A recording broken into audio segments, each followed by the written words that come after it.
Hey everyone, welcome back to our channel. If you're new here, please subscribe. I'd really love that. If you're returning, how are you today?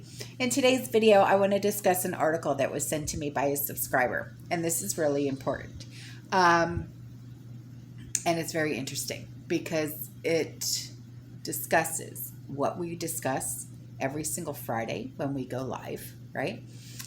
And it talks about the central bank, digital currency, okay, the Federal Reserve, all right. So I'm just going to dive right into this, okay. I didn't read a lot of the article, so I'll just read it, all right. And it starts like this. The Federal Reserve says it's taking a step toward the potential adoption of a central bank digital currency, or CBDC, by ramping up its efforts to study the use of fast evolving technologies for digital payments, with a particular focus on the opportunities and the risks associated with this new type of digital dollar. Technological advances are driving rapid change in the global payments landscape. That's what the Fed said in a May 20th statement, adding that it's actively exploring how it might refine its role as a core payment services provider and as the issuing authority for U.S. currency, while promoting monetary and financial stability, as well as the safety and efficiency of the payment system. In pursuit of these core functions, we have been carefully monitoring and adapting to the technological innovations now transforming the world of payments, finance, and banking. Federal Reserve Chairman Jerome Powell, Powell, that's what he said in a video addressed on May 20th. Inspired by Bitcoin, an essentially non-regulated virtual currency that uses a decentralized digital ledger technology known as a blockchain to validate and secure transactions, central banks around the world have been mulling the adoption of a CBDC, a new type of central bank liability issued in digital form. CBDC would use a similar, though centralized, electronic record or digital token to represent the virtual form of a fiat currency, which would be issued and regulated by the authorities. Powell said the Fed plans to publish this summer a discussion paper that will explore the implications of fast evolving technology for digital payments, with a particular focus on the possible issuance of a U.S. central bank digital currency for use for the general public. We think it is important that the potential CBDC could serve as a complement to and not a replacement of cash and current private sector digital forms of the dollar, such as deposits at commercial banks, Powell said. The design of a CBDC would raise important monetary policy, financial stability, consumer protection, legal and privacy considerations, and will require careful thought and analysis, including input from the public and elected officials. Moves by multiple countries adapting their regulatory frameworks for crypto assets and looking into roll out their central bank issued digital currencies have prompted the Fed to ramp up its efforts in the space. China's central bank is aiming to become the first major monetary institution to issue a CBDC, part of its push to internationalize the yuan, the yuan, and reduce dependence on the dollar-dominant global banking system. Securities and Exchange Commission, or SEC, Commissioner Hester, Hester, Pierce, P-E-I-R-C-E, told a MarketWatch virtual conference in April that while China's efforts to adopt a digital yuan, is that how you say it, yuan, or what, yuan, were well advanced, poor privacy controls would limit uptake. A country like China that has surveillance that sort of is part of the package along with the central bank digital currency, I'm not sure how much of a competitor that would be for either private market digital currencies or a digital currency that the United States could develop, that the Fed could develop in the US, she said. Powell has said that it's more important that the Fed gets its approach to a digital dollar right rather than leading the pack. We're not in a mode of trying to make a decision at this point, he said in April at a virtual summit hosted by the Bank for International Settlements, which is also studying CBDCs. We are experimenting with technology. Powell said that given the dollar's critical role as the world's leading reserve currency, the Fed has an obligation to be on the cutting edge of understanding the costs and benefits of a CBDC. There are risks and benefits to digital currencies, he said. The benefits include a more efficient, more inclusive payment system, while the risks involve cyber attacks, money laundering, and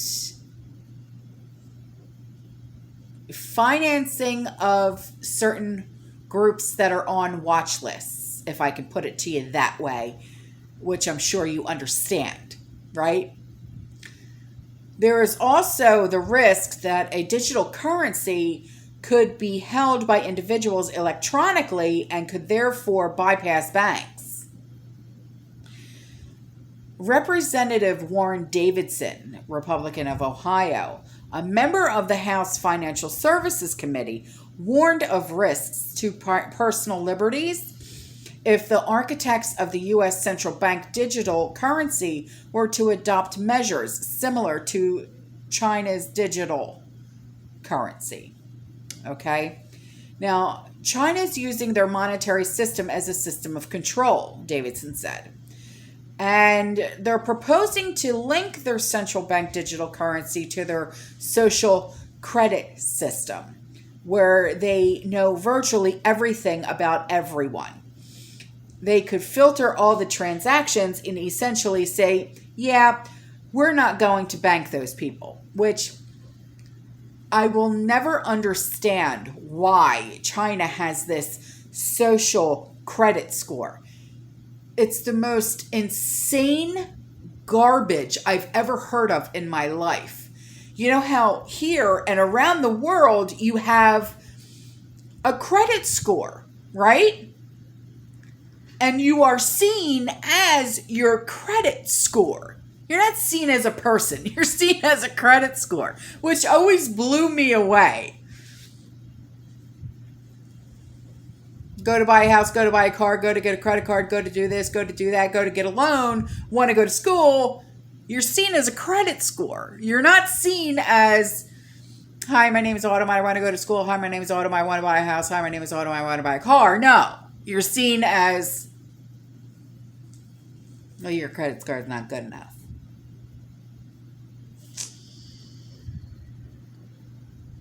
Okay, well, I'm sorry about that. Well, you don't just have a credit score in China. No, you have a social score. So, I mean, it's just the most ridiculous thing. It really, truly is. I'll never understand it for as long as I live. If they ever bring something like that here, which I see it coming, I really do. And I'm not the only one to say that. That's going to be a huge downfall for this country. Huge. Because you know that I know that you know that I know that only the elite will have a plus plus plus plus credit, while the rest of us, plain Janes and John Does and backyard gardeners and the rest of us,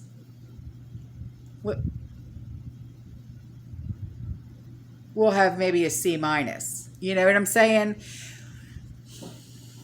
And it's like it doesn't matter how much good you do in the world or in your community.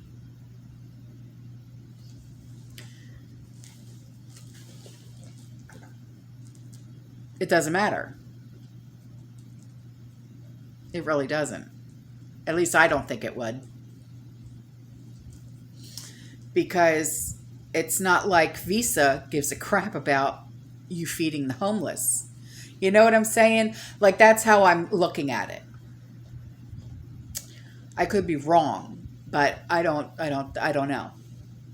I mean, correct me if I'm wrong, please, because I've never been to China. My parents have been to China. They were actually over in China when 9/11 happened. And I'll never forget that. That was scary. That was scary. They actually had to stay there for an extra week. They couldn't even come home. Yeah. But anyway, so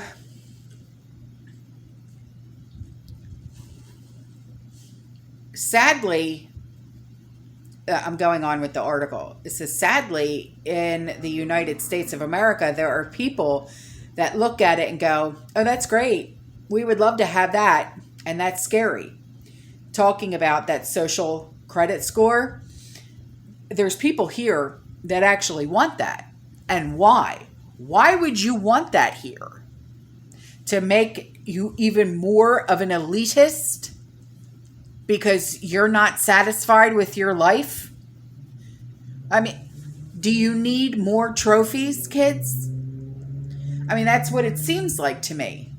Like remember how back in the day, if you were on a team sport and your team won, you got that trophy. Now, can't just have a team trophy that won.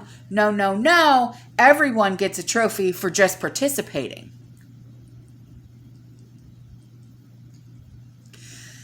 So now it's like I don't understand, and I guess I never truly will, because to bring something like that here, the social credit score, I mean, it's bad enough that you are a credit score here in America and abroad, right? You're looked at as your credit score. You're not looked at as a person. And that's just me, right? That's how I feel. And now people want this social credit score like how China has. And why the hell would you want that? That's damaging. That's more damaging if you have, than the people who are trying to, live their life after, okay, you made a mistake early on in life, and say, wrong place, wrong time, whatever, or you committed a crime or whatever. All right, you did your time, whether you got whatever the what's the word I'm looking for? You did the crime, you did the time, okay, move on with your life, let's try and, whatever. And, because that is still in your life, even though it was 15, 20 years ago, people still look at that and say, that's like a social credit score too. People can't seem to look past things, you know what I mean? So not only are you a credit score, you're also a social credit score, and it's stupid. It really is. And I guess this would actually only help like the elite, the rich and powerful, the billionaires, trillionaires, millionaires. And it's like, for what? When, in my opinion, the millionaires, trillionaires, and billionaires, they're the ones with all the skeletons in their closets, not us. We're the ones that make an honest friggin' living, or try to at least, I mean, my son, it's like, okay, you take a look at my family, my son's a Marine, my husband works for Homeland Security, and I try and earn an honest living by you guys giving me emails and me putting news out there that you may or may not know about. And I make literally pennies on the dollar by putting videos out there and trying to converse every single day with my subscribers, who I hold very dear to my heart. And if they were to give us a social credit score, because we're not millionaire, billionaire, trillionaire, like I said, we would probably get like a C minus. But because I'm not Billy Boy or Potato Head, or, why am I even going to say this? Cardi B, and flashing my my hoo-ha all over YouTube in a music video, which they allow, by the way. But if I dare speak on certain things in a video, I get smashed with it, right? Taken down, demonetized, and striked. But if I was Cardi B, showing my religion all over the place, that's allowed. Or if I was Little Nas, dry humping Satan, that's permitted as well. I'd get a Nike deal too. So, these social scores and credit scores, and I know I'm getting away from the Federal Reserve and all of that, but things just have to be said, and I know a lot of people are, afraid to say anything, but not for nothing. Governor Ron DeSantis, who I hold at a very high regard, the governor of Florida, he passed a law that censorship on social media is no more allowed for Floridians and politicians in the state of Florida. And I had spoken to a friend of mine who is extremely intelligent, especially when it comes to law, stuff like that. And I had her look at it and I said, does this pertain to me? And she said, yeah. They can't censor you anymore because you're a Floridian. So if they try to demonetize me, censor me, take my videos down, strike me, I have the right to sue them in upwards of $100,000 for every time they try to shut me up. And they will actually get fined $250,000 for every time they try to shut a Floridian or a politician up, a Florida politician. So let's just see how this goes.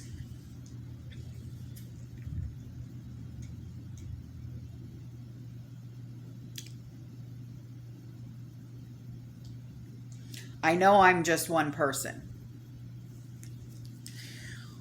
But like my mother always says, you have the loudest voice of anyone I've ever heard. And I like to think so. But I'd like to think that my voice is being heard on certain subjects that are extremely important. And yes, I know that I can joke around and I can make light of certain situations and stuff like that. Okay, I get it. You know, I'm a wise ass sometimes, okay? But that's just who I am. That's my personality, okay? I can't help that, and I'm not going to squash that, okay? Otherwise, you know, I wouldn't be me. But my mother always told me, your voice is the one thing you will always have, so why not use it to be heard, especially when it comes to certain things that should be screamed from the mountaintops.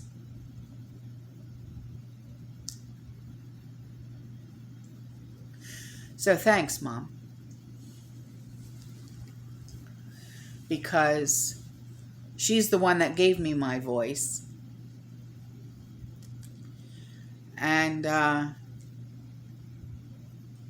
come from a long line of very loud Italian women. And I plan on using my voice for as long as I have a voice. And it's going to take a lot to shut me up. So I encourage you to keep sending me these things that you feel are that important in email form, text message form. Call me. I don't care.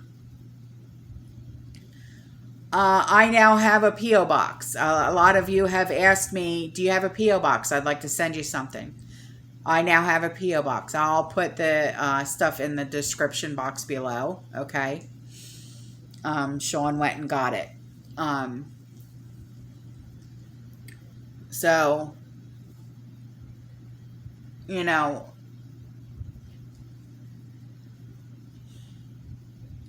because sometimes I know, like, a few of my subscribers said, I can't send this to you in an email. Can I send it to you in the mail? Sure. There you go. So Sean went and got a P.O. box. So you guys can send me stuff in the mail now if you want to, okay? My P.O. box is across the street from my mom-in-law.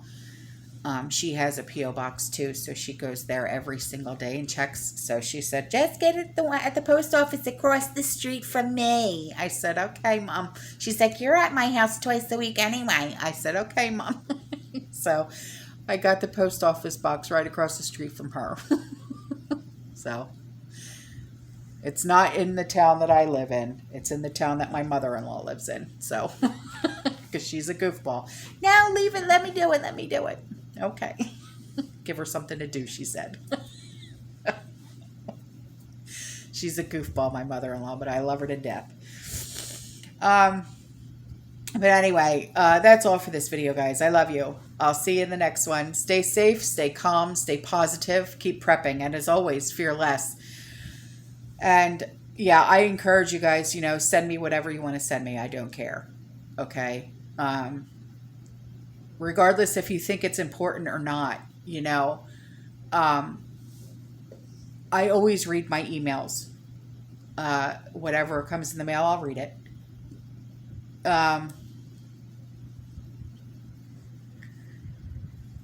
I may not always respond to the emails, because a lot of times I'm like, I can't touch that. Even though, the censorship thing you know, I still won't touch like the jab things, you know, that type of thing. I won't touch those. I know my boundaries. But anyway, I love you guys. Have a great day. Bye.